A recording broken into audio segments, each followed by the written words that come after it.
ओम शांति। भगवान ने स्त्री की रचना करते समय उसमें कौन सी कमी छोड़ दी थी जो आज सभी माँ, बहन, बेटी और पत्नी में पाई जाती हैं। आज का वीडियो देखिए बहुत ही महत्वपूर्ण है और इससे आपको बहुत ही महत्वपूर्ण जानकारी मिलने वाली है। देखिए, स्त्री को संसार की जननी कहा जाता है। संसार में स्त्री के कई रूप विद्यमान हैं, ये आप सभी जानते हैं। माँ, बहन, पत्नी, बेटी, दादी, मौसी, चाची, नानी इत्यादि कई नाम हैं। स्त्री के कई नाम हैं। सभी रूपों में वो अपने कर्तव्यों को भली भांति निभाती ही हैं। गुण दोस्तों हर एक प्राणी में होते हैं, इसमें कोई बड़ी बात नहीं होती है। चाहे स्त्री हो या पुरुष हो, जिसमें गुण होते हैं तो उसमें कोई ना कोई दोष भी होता है, पर हमें दोषों को ना देख करके गुणों को देखना चाहिए। यही परमपिता परमात्मा ने भी हमें यही शिक्षा दी है कि जो मनुष्य आत्मा गुणों को देखती है, दूसरे के गुणों को देखती है तो गुणवान बनते हैं, और जो अवगुणों को देखते हैं तो उनके अंदर भी उनके जैसे अवगुण आने लगते हैं। इसलिए परमात्मा हमेशा यही कहते हैं कि हर किसी के अंदर गुणों की खोज करनी चाहिए, तो आप भी गुणवान बन जाएंगे। हमें किसी के अवगुणों को देख करके, दोषों को देख करके बुरा नहीं बनना है, क्योंकि मनुष्य जैसा देखता है वैसा देखता है, वैसा सोचता है, और जैसा सोचता है वैसा करता भी है। इसलिए हम वो देखें ही नहीं जो हमें भी करना पड़े। पर आज के युग में लोगों की मानसिकता ही ऐसी हो गई है कि हर किसी के अंदर दोष ही दिखाई देते हैं, उनके अंदर अवगुण ही लोगों के अंदर दिखाई देते हैं। और यही कारण है कि गुणों की हमेशा कमी रहती है और अवगुण हर किसी के अंदर भरे रहते हैं। अब जानबूझ करके भी लोग अच्छे कर्म किसी के नहीं देखते हैं और उसके दुर्गुणों को देख करके अपने मन मस्तिष्क, विचार और वाणी में गंदगी जमा करते रहते हैं और उसी को अपनी वाणी और कर्म द्वारा लोगों के बीच में फैलाते रहते हैं। तो यहाँ पर हम दोषों को ना देख करके सिर्फ गुणों पर दृष्टि डालते हैं, क्योंकि स्त्री संसार की सर्वश्रेष्ठ रचना है। और स्त्री माता बहन जो होती हैं, स्वयं जब परमात्मा इस सृष्टि पर अवतरित होते हैं, परमात्मा का जब अवतार होता है तो स्वयं परमपिता परमात्मा ने भी माता बहनों, कन्याओं के ऊपर ही ज्ञान का कलश रखा है और उस ज्ञान को पूरे संसार में सींचा है। माता बहनों के द्वारा ही इस ईश्वरीय ज्ञान को भारत के कोने कोने तक और विश्व के कोने कोने तक परमात्मा ने पहुंचाया है। ये चैतन्य ज्ञान गंगाएं परमात्मा के ज्ञान अमृत का सभी आत्माओं को पान कराती हैं। स्त्री सर्वश्रेष्ठ रचना होने के साथ साथ भी वो भारत में, पूरे देश में, पूरे विश्व में सबसे पहले सम्माननीय हैं। परमात्मा ने भी उनको सबसे पहले ज्ञान का कलश दे करके और उनका सम्मान किया है, उनके मान को, सम्मान को बढ़ाया है। जो इस कलयुगी संसार में और ऐसे दुराचारी आत्माओं ने उनके सम्मान को ठेस पहुंचाई थी, उनके सम्मान को दबा दिया था, तो आज परमात्मा ने उसके सम्मान को कई गुना बढ़ा दिया है। उसके साथ साथ ही वैसे भी पहले से ही पूजनीय हैं। हमारे शास्त्रों में सबसे पहले माता बहनों का नाम आता है, जैसे सीताराम, राधे श्याम, गौरी शंकर, लक्ष्मी नारायण। तो पहले नाम स्त्री का आता है, पीछे नाम पुरुष का आता है। पहले देवियों का नाम आता है, फिर देवताओं का नाम आता है। लेकिन संसार में मनुष्य का दुष्प्रभाव स्त्री से ही हुआ है। संसार की जननी भी स्त्री को ही कहा जाता है। स्त्री के कारण ही संसार का संतुलन बना हुआ है। ये भी आपको बताते हैं कैसे। देखिए, स्त्री देखने में जितनी कोमल होती है, माता बहनें जितनी देखने में कोमल होती हैं, वो अंदर से उतनी ही मजबूत होती हैं। संसार के हर दुख, हर संकट, हर परिस्थिति से लड़ने की उसके अंदर शक्ति होती है, क्षमता होती है। हृदय में ममता का पार भंडार होता है, करुणा का अभाव होता है, संतान के प्रति बेशुमार वात्सल्य होता है, पुरुष को सुख प्रदान करने की अद्भुत कला होती है। स्त्री मानव और मानवता की रक्षक होती हैं। इसलिए हमारे देश में स्त्री को देवी कहा जाता है, उनकी पूजा की जाती है। कहते हैं जिस घर में स्त्री की पूजा होती है वहाँ देवता हर समय निवास करते हैं।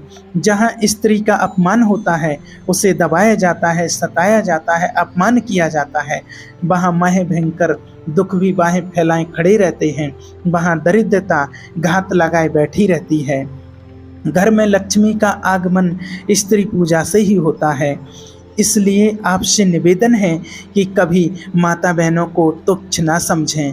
स्त्री ही पुरुष की शोभा होती है, स्त्री से ही घर बना है। ईंट लकड़ी पत्थर से बनने वाला घर तब तक घर नहीं बनता है तब तक उसमें किसी माता बहन, किसी स्त्री का निवास ना हो। स्त्री को गृहिणी इसीलिए कहा गया है, उसके आने पर ही घर बनता है। बिना स्त्री के घर की कोई शोभा नहीं होती है। भगवान ने स्त्री को बहुत ही सोच समझ करके बनाया है। स्त्री बनाने में कहा जाता है कि बहुत समय लगा था ताकि उनमें किसी तरह के गुणों का अभाव ना रह जाए। बताया जाता है कि जब भगवान ने सृष्टि की रचना की थी तो उनको इसकी रचना करने में इतना ज़्यादा समय नहीं लगा था, पर जब स्त्री की रचना की तो इसमें काफ़ी समय उनको लग गया था। तो स्त्री की रचना करते करते जब बहुत समय लग गया परंतु वो पूरी तरह से उनकी रचना नहीं कर पाए, स्त्री की रचना नहीं कर पाए, तो यह देख कर के भगवान का एक सेवक भगवान से बात पूछने के लिए विवश हो गए कि आपने सृष्टि का निर्माण तो इतने जल्दी कर दिया है, एक पल में ही कर दिया, इतना समय नहीं लगा, और एक रचना को रचने में इतना समय क्यों लगा रहे हैं। दूत ने भगवान से पूछ ही लिया, हे परमेश्वर, हे सृष्टि के रचयिता, हे अनंत कोटों के रचयिता, आपको इस ब्रह्मांड की रचना करते समय आपको इतना समय नहीं लगा, परंतु अब एक कौन सी रचना है जिसको आपको रचने में इतना वक्त लग रहा है। तब अपने सेवक का प्रश्न उत्तर देते हुए भगवान कहते हैं, हे पार्षद, ये मेरी सर्वश्रेष्ठ रचना है। इसे दुनिया में स्त्री नाम से संबोधित किया जाएगा। इसके अंदर मैं अपार गुणों को प्रतिष्ठित कर रहा हूँ ताकि हर काम के लिए मुझे पृथ्वी पर ना जाना पड़े। मेरी इस रचना के कई रूप और कई नाम होंगे। मुख्य रूप से ये 4 रूपों में दिखाई देगी, माँ, बहन, पत्नी और बेटी। इसके ऊपर मैं सृष्टि की बहुत बड़ी जिम्मेवारी सौंप रहा हूँ, इसलिए मैंने इसे हर परिस्थिति से लड़ने के योग्य बनाया है। इसमें साहस और सहनशीलता का अद्भुत समावेश है। कठिन से कठिन परिस्थिति में भी ये अपने आप को संभाले रखेंगी। हर तरह की मुश्किलों से लड़कर, अनेकों प्रकार के दुखों को सहकर इस सबको खुश रखने का प्रयास करेंगी। अपने परिवार, अपने बच्चों के प्रति समर्पित रहेंगी। कोई समय ऐसा भी आएगा जब ये टूट करके बिखर जाएगी, लेकिन फिर से अपने आप को संभाल कर एक नए जीवन का संचार करेंगी। यही इसमें विशेष गुण कहलाएगा कि ये स्वयं दुख सह करके, रोग शोक से ग्रस्त होने पर भी उसे सहन करते हुए अपनी जिम्मेवारियों को, अपने कर्तव्यों को निभाती रहेंगी। भगवान के मुख से इस तरह की बातें सुनकर के, सहनशीलता, कर्तव्य परायणता को सुनकर वो सेवक हैरान रह गया कि आखिर इसकी आकृति तो पुरुष की तरह है, 2 हाथ 2 पैर, आँख नाक कान मुँह सब कुछ पुरुष के समान है, फिर ये अपने दोनों हाथों से इतना सब कुछ कार्य कैसे कर पाएगी। भगवान बोले, पार्षद, ये पुरुष के जैसे दिखती है, फिर भी इसके अंदर ये सब कुछ करने की क्षमता होगी, इसीलिए इसे मेरी अद्भुत रचना कहा जाएगा। भगवान की बात सुनकर पार्षद ने उसे छूकर देखा कि देखें ये कितनी कठोर है, जो हर विपत्ति को सह सकती है। जब उसने उसे छूकर देखा तो वो बहुत कोमल थी। वो एकदम से पार्षद हंस पड़ा। भगवान ने कहा, क्यों हंस रहे हो? तब वो पार्षद बोला, प्रभु, आप कह रहे हो कि ये हर परिस्थिति से लड़ सकती है, हर परिस्थिति को सहन कर सकती है। मैं ये सोच करके हंस रहा हूँ कि आपने बनाई तो बहुत नाजुक है, हर परिस्थिति से कैसे लड़ पाएगी। मैं तो सोच रहा था कि ये पुरुष की अपेक्षा बहुत कठोर होगी।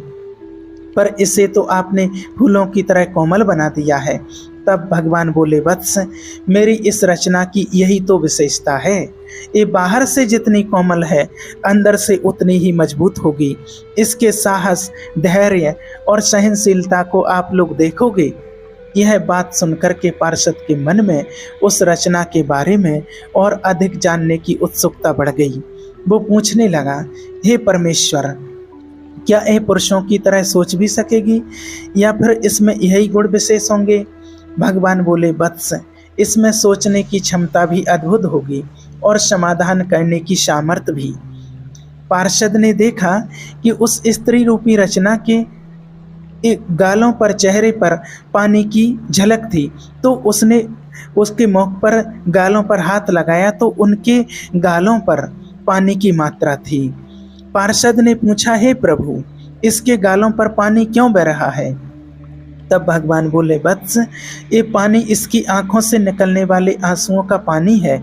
ये पानी तभी निकलेगा जब ये अंदर से अपने आप को दुखी महसूस करेगी, जब इसके अंदर किसी तरह की वेदना होगी, चाहे वो शारीरिक हो या मानसिक हो। उस समय ये अपने दुख को इन आंसुओं के द्वारा निकाल करके बाहर कर देगी। इसके मन की सारी पीड़ा, सारी व्यथा आंसुओं का रूप लेकर के बाहर निकल जाएगी और ये फिर से अपने आप को उतना ही मजबूत बना लेगी। अपने दुखों को भुलाने का इसके पास ये सबसे अच्छा माध्यम होगा और इसकी ताकत भी होगी। ये अपने आंसुओं से अच्छे अच्छों को झुका भी सकती है।